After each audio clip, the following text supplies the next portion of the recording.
Ladies and gentlemen, good morning. My name is Shafi Ahmed. I'll be chairing this whole day for you for the Future Hospital Show. So, I'll take you back 10 years ago. Myself and Barry Schreier were in my office at the Royal London. I'm a surgeon based at the Royal London. And we had this idea, concept of bringing innovation into NHS. Way before its time, I guess. And so we had the idea of a giant health event. And we built that over the last 10 years to what it is now. So thank you for coming and supporting us over the last 10 years. Yesterday, we had a great day. We had two amazing shows, the procurement show and the innovation show, which segues into today's Future Hospital Show. The video behind you, I created about 7 years ago. I was working with Anthem. Anthem are the one's largest insurance providers in the US, and we were thinking about how do we innovate in the insurance market for the US market. I worked with the FDA to allow us to navigate much faster. And so that video was an interesting concept. But actually, if you look at that video now, some 7 years later, a lot of that fruition now is coming to, a lot of those ideas are now coming to reality. So the world is moving fast. And the quote that I shared with you on that video was a quote around how do we create the future. And the best way to create it, of course, is to create it yourself, and you are going to be part and parcel of that journey. So today's about innovation, it's about inspiration, talking about people being walking the walk, I guess, in this sector. And you see many speakers today who've actually worked hard to build those ideas to reinforce, reimagine healthcare. I've been very fortunate over the last 7 or 8 years, traveling widely, seeing different healthcare systems. I've now been to 65 countries over the last 5 years, looking at healthcare systems, working with governments, NGOs, etc., to think how do we reimagine, how do we rethink, how do we model the idea of healthcare. So those are the ideas we'll bring, hopefully, over the course of the rest of the day. And to put that into perspective, of course, the NHS has its 10-year plan, which you've seen already, widely disseminated by West Streeting and the government. And it's another plan for us for another 10 years. I sat on the NHS 5-year plan in 2015 with the Conservative Party, trying to work out how do we bring cancer care and others and digital innovation into the NHS and the wider world. We've seen the 3 shifts now being described by Wes Streeting and his team. And again, there's nothing really new, from analog to digital, from sick care to well care, preventative care, and of course from hospital to community. These are nothing new. We've seen many of these iterations over the last 20 years, from Our Care, Our Plan in 2004 to polyclinics from Aradazi in 2006, for example. We've seen so many iterations of innovation and reconfiguration. My question yesterday to Sir Jim Mackey, Jim Mackey was here yesterday, CEO of NHS at the moment, with Roy Lilly, having a fireside chat, which was absolutely a fantastic conversation. And I asked him the question, the future of healthcare as a whole. We've been through so many reconfigurations. How confident are we with the neighbourhood system that's coming in? How confident could we be with the new kind of models of plan of care, given the fact that the NHS is in such severe resource and has a shortage and has demand? So we are in that whole, I guess, in that world where we have to rethink. And I think we have to reimagine and perhaps disrupt the world of healthcare in its entirety. As a secondary care surgeon, of course, we are at the coal face. But imagine this, 90% of the entire budget of the NHS, I think the budget's around 220 billion at the moment, 90% goes to secondary care, who do 10% of the work.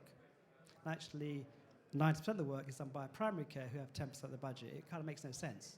So we've got to think remodel. How do we reimagine primary care, community care, to make it much more seamless as we go forward? A bit about today, to let you know about what's happening today, just to give you an idea about the programme today. So there's 2 theatres. This is A and B. This is the Future Hospital Show.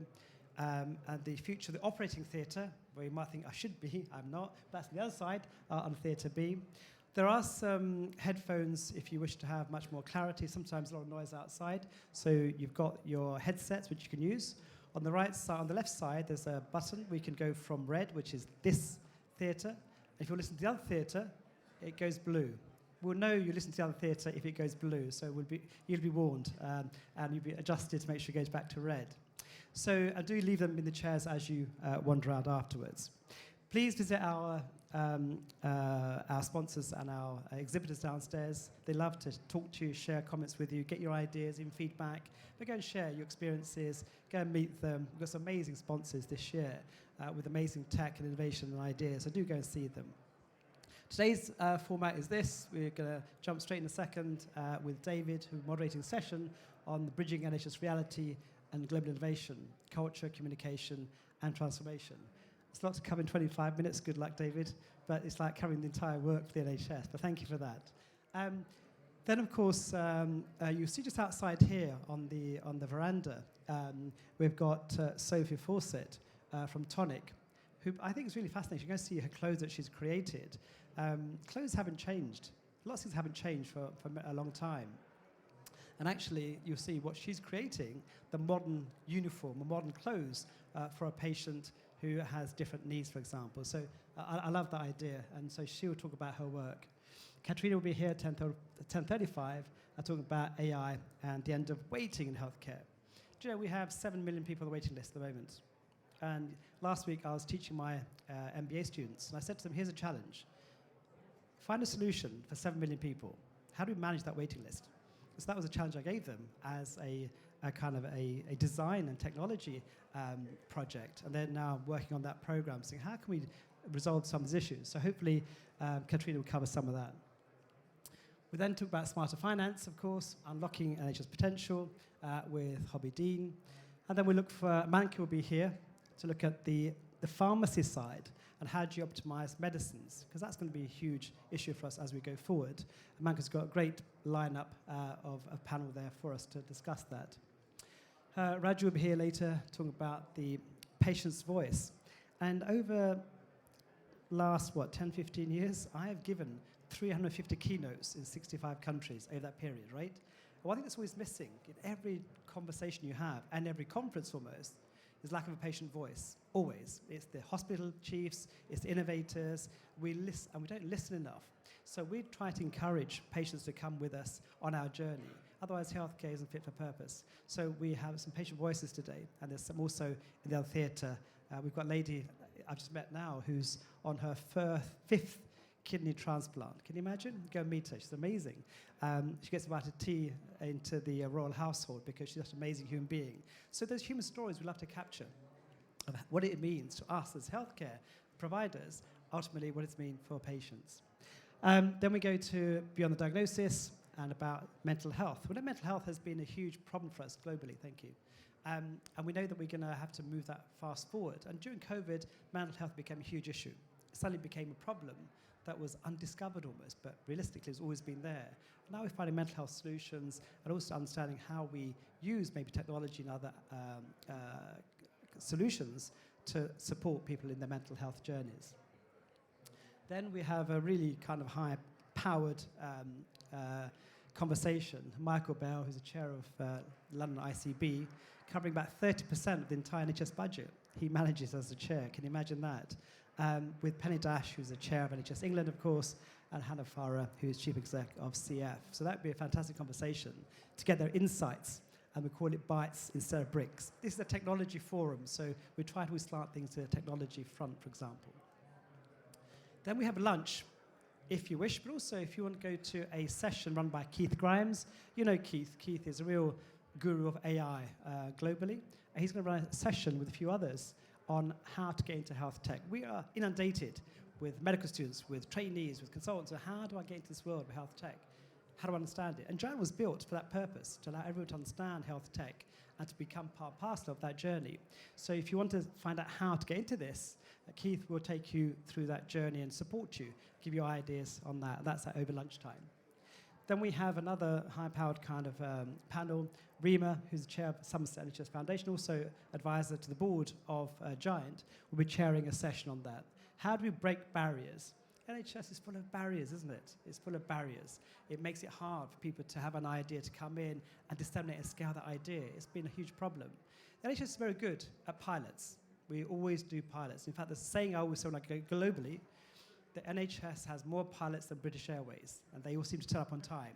It's what we do really well. We do a pilot, we invest in it, and it stops. How do we scale those ideas? How do we break those barriers? And that's something that you have to think about. Hopefully, we'll come to that. We've got, of course, Peter Lewis, CEO of Somerset NHS Foundation Trust, Matthew Bryant at the Dorset County, and Stephen Dolly, who's the former Minister of Health for Ireland. So do come for that. Then we go on to think about technology and commissioning technology. How do the NHS commission for technology? and Rob will take us through that. And I've got a colleague of mine who's come abroad, who's a global digital health expert based in Karachi in Pakistan, but has a global footprint, was one of the earliest to implement telemedicine 28 years ago in Saudi Arabia. And so he's going to come and give us an idea about his solutions on innovation and a connected world. So and last, by no means last, of course, we've got a little Christmas party. Hope you brought your Santa outfits and your hats. You didn't get the memo? I'm just kidding, of course, no. We're going to have a little party at the end for everybody just to come and join us and have a conversation, and there'll be drinks and wine downstairs, of course.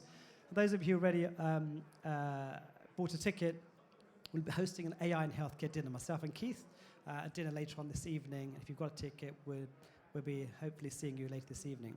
That's it for me. I'll just hope to piece the conversation together, tell the story. I'm going to hand over David.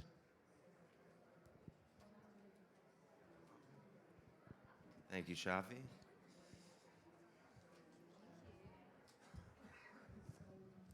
Nice. Come here. Good morning, everyone. My name is David Wright. I'm the founder and CEO of a company called Disruptive Innovations. We're a digital business and IT consulting firm out of New York with a focus on customer experience optimization and patient access transformation. And over the course of the last 6 to 12 months, we've been working on translating that work to the NHS. And I'm lucky enough to be joined by Georgina this morning. And we asked Giant to host a conversation surrounding stripping away the hype surrounding digital transformation and AI. There's a lot of noise in the market right now, and talking honestly about what blocks these efforts and the measurable benefits that we're looking to achieve. So Georgina has actually lived through, one of the most tremendous, EPR rollouts, that I know globally.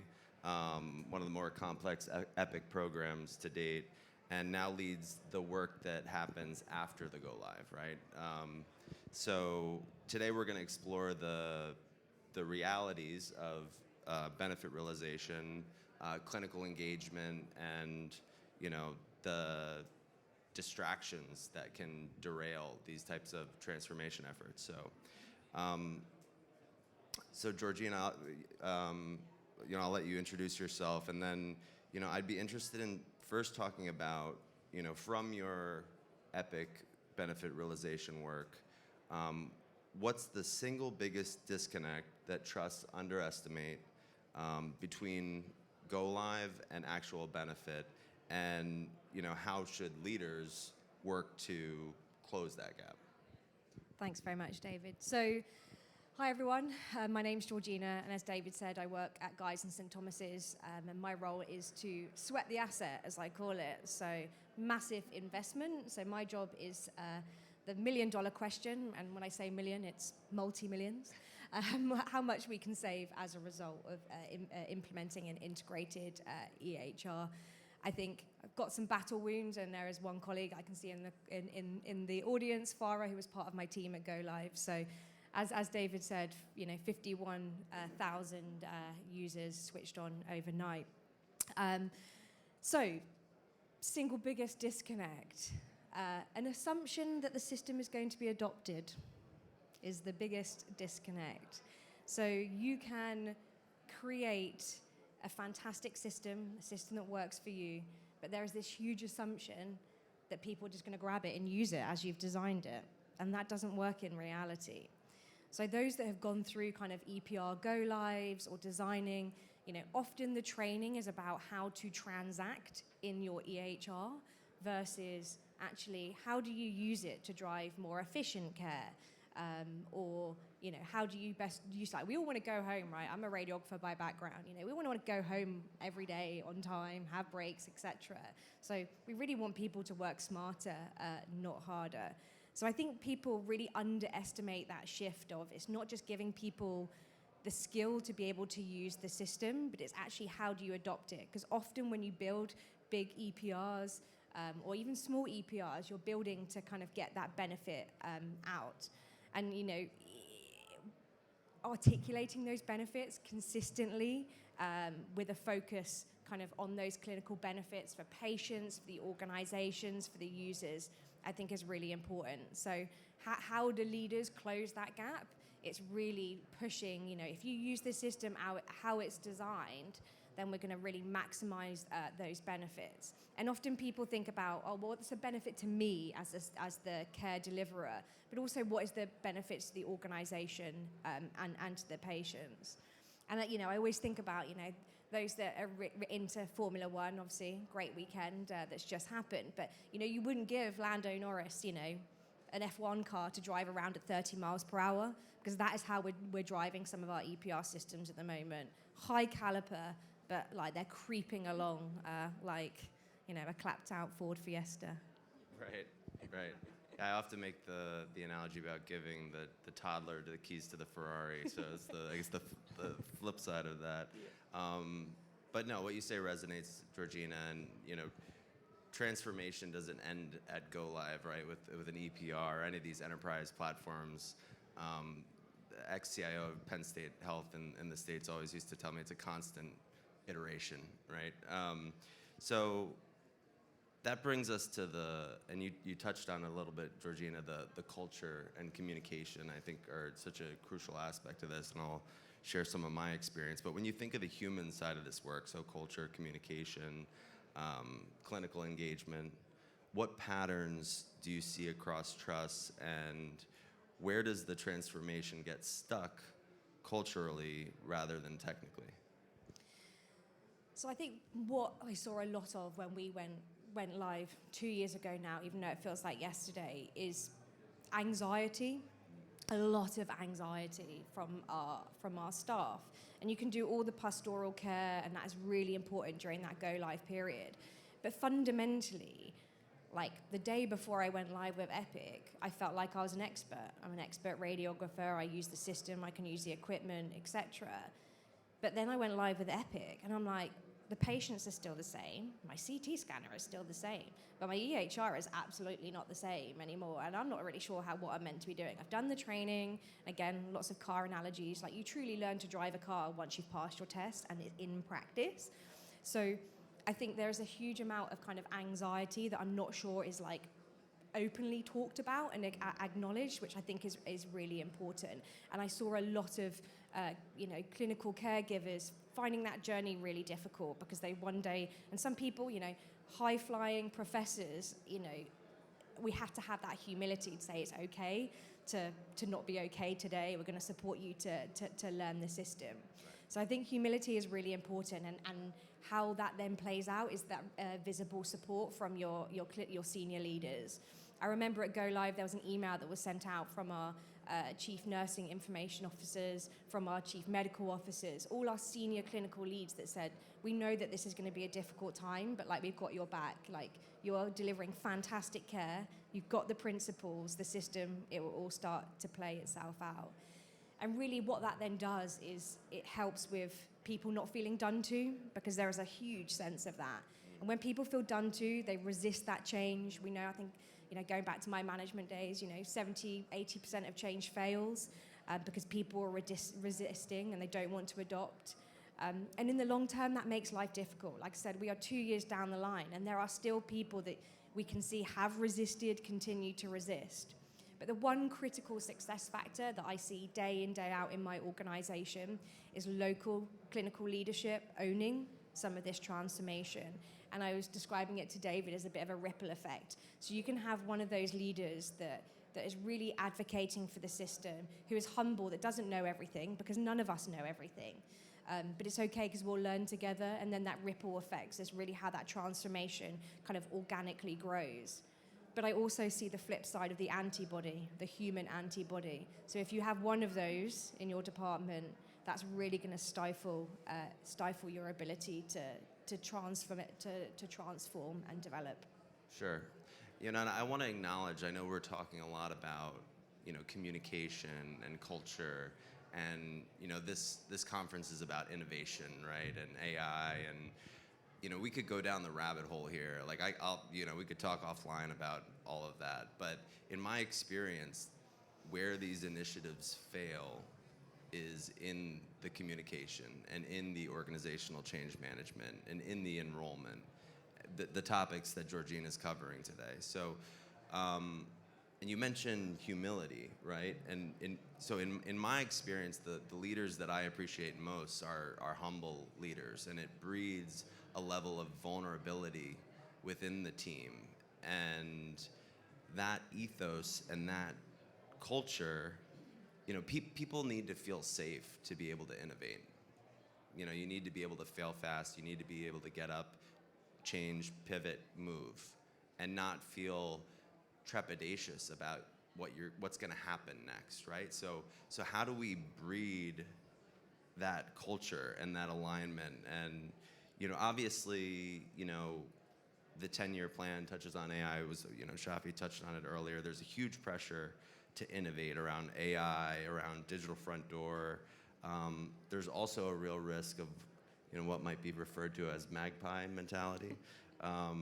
So how can leaders, Georgina, manage ambition with the discipline of building sustainable digital foundations for platforms like, Epic or, MyChart or the NHS app, even any of these enterprise applications? So just to explain, I need to trademark magpie mentality. It's a phrase that I use, and I had to explain to David what it meant. So just so we're all on the same page, magpies like shiny things. So I think we are at real risk of just seeing shiny things and wanting to go after them. So I think the question around those foundations is absolutely critical. And, I'm sure a number of us have played the game Jenga, building blocks, I think we are at risk of, no one wants to have those two blocks at the bottom that are literally that little cross, and the whole thing is wobbling. So how do we build those solid foundations? And Jenga comes to mind. I think from my experience, it's around good clinical documentation, especially like when you're putting it into an EPR. And having looked into this quite recently, only last week, in a bit more detail about our professional bodies. So, what do our professional bodies say around good clinical documentation? It's very articulate, but it doesn't talk about good clinical documentation in a digital world. It just talks about, other things. I think there's this significant gap. Because we need to talk about the data journey, and this is where I get a little bit more digital and a little bit more geeky. But if I went out onto one of my wards, and I know I'm preaching to the converted here because you've probably got lots of very digitally enabled clinicians in the room. But if I went out and said, do you know the difference between structured and unstructured data and why it's so important in a day-to-day basis? They're just going to look at me like I'm some sort of alien, quite frankly. But what I know is someone who last night trawling through, dashboards I can create by myself in a system.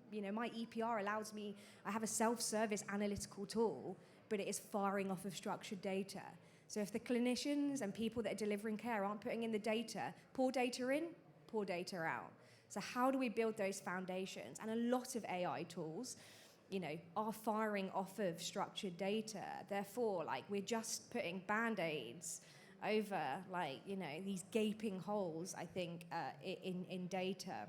So I think, being able, and it goes back to that benefit point of view. So going to clinicians, healthcare providers and saying, did you know that if you put these data fields in, it means that you can pull this report. So you're thinking about this really cool treatment that we may be able to research or adopt into the NHS.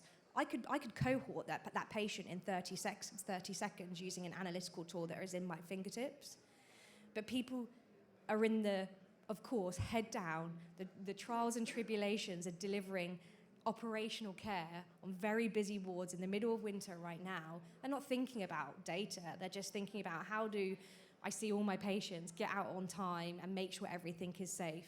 So for me, some of those foundations is a real understanding of data, the importance of data, and I think there is a real risk that if we start implementing AI without that digital and data maturity, it's going to be sad because it's going to fail, and then people are going to, think, obviously we do need to fail, we need to iterate that constant kind of, PDSA cycles, I guess. But I think I think we have to be mindful of that. And then the other risk is, of course, we can build these amazing AI tools based on unstructured data.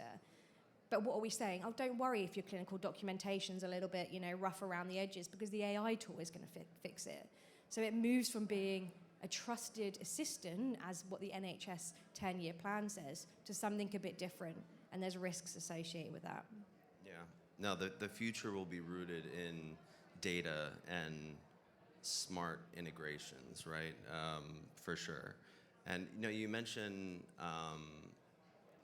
what I heard was like these teams just being caught up in the day-to-day. And I was with a trust up north a day or so ago, and they were talking about the fact that, like, how were they going to innovate when their team was just, like, their efforts were at 99%.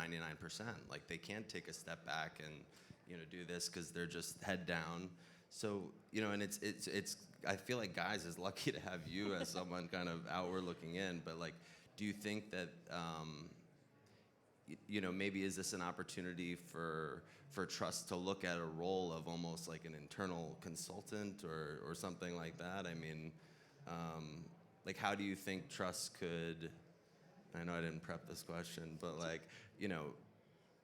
work to realize, benefits like that? So I think that, I come from what I would say a slightly more traditional transformation background. I'm an organizational change expert. But digital transformation is very different. There is an element of being able to understand patient pathways, to understand digital capabilities, technology, and then translate that to operational and clinical staff. I think there's a million articles out there in the NHS about our ability to be strategic when you're fighting fires operationally. So absolutely, like, there has to be that investment. But when everybody is asked to save hundreds of millions of pounds every year, it's quite difficult to be like, oh, let's invest in a transformation team. It's like, how do you see the wood for the trees? Like, you need to invest because those are the people that are going to help you develop. But actually, if you're working on a ward that doesn't have safe staffing levels and you can't deliver the fundamentals of care, how are you going to be able to innovate, to transform, and be kind of digitally mature? And then, unfortunately, what happens, and it's easy for me to sit here, I am in a privileged position. I work in a good organization which has a very good system that we use. So it's easy for me to sit here and be like, oh, this is what you should do. But actually what then happens is this divide starts to happen. So, in the NHS, if you do good things, you perform well, you get a pat on the back and you get extra cash.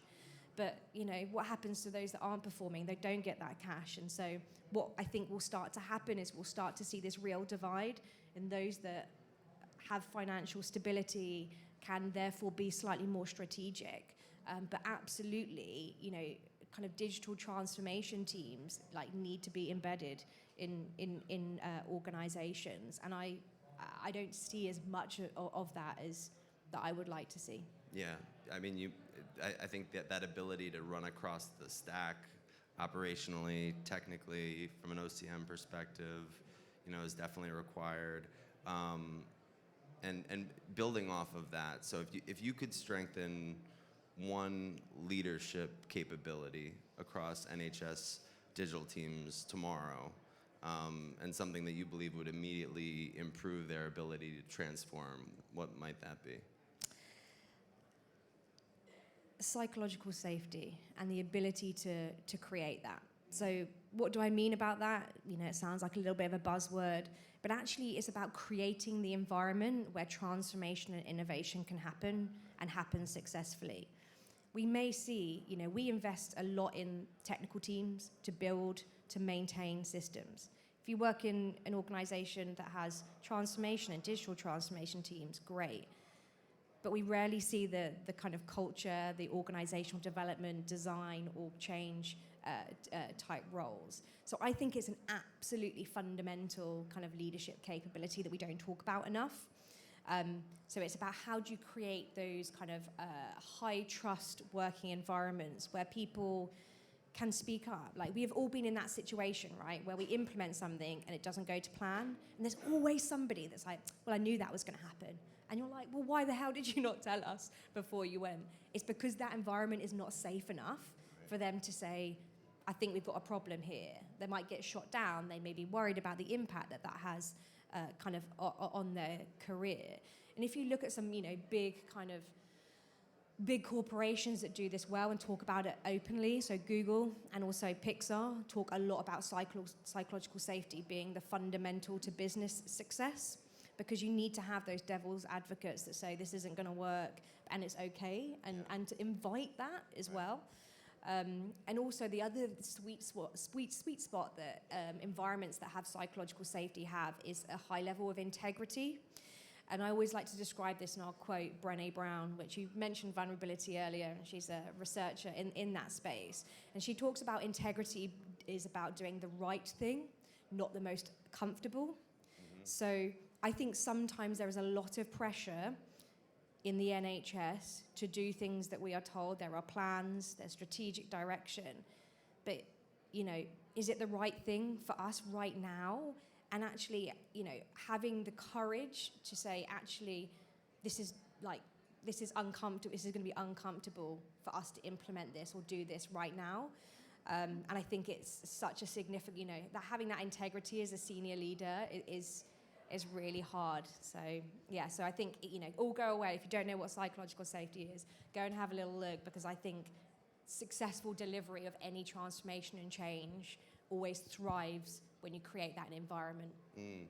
Yeah, quickly, thank you. You reminded me of a quick story. We were working with one of the largest academic health systems in the Southeast and on an access transformation project. And the CDO, a doctor, had brought us in, but I was working readily with an SVP of access who was effectively over thousands of people. And, they were trying times, everything that's going on federally, we need this done yesterday mentality. The fist slams. Dr. Smith is complaining he's not getting his calls, like what's going on, And it was always a fire drill, and you felt that fear permeate thousands of people, right? So thousands of people in the access center, the directors, everybody was just under the gun, right? And every little decision that amounted to a project getting done, people were afraid to make. They were afraid to make the little decisions because they were afraid to make a mistake, because they were afraid of what would happen, the email they'd get. And I had to go to the CDO and say, what do I do here? Like, you talk about courage to do the uncomfortable thing. Like, he's like, well, you need to go have a conversation with this leader and put the mirror up and tell them, how they're showing up. I was like, how do I do that? He's like, well, tell them a few things they're doing well, and then weave in, the feedback, which was what it was. And then it turned out a few other leaders, her peers, shared some similar feedback, and the organization shifted. And I don't think that is due to me, but it's just having the difficult conversations, right? Really, really good stuff, Georgina. So I know we only have a couple minutes left. So I would ask to close, if the NHS could get one thing right in, let's say, 2026 to accelerate digital transformation, or just all the efforts that we see that we're trying to seek out, what do you hope it would be? So I'm going to jump on the word right. So I think that it's around high quality data and documentation in the right place, because what that will do will make sure that our patients get the right care at the right time and in the right place. Love it. And I would just close with the platforms, that Georgina rolled out, or that you guys are all focused on, don't deliver the benefit the people do, right? So really appreciate you all taking the time this morning. Thank you so much for the opportunity. Thank you, Georgina. You're Thanks, lovely. David. And we'll turn it back to our host here, or whoever's next.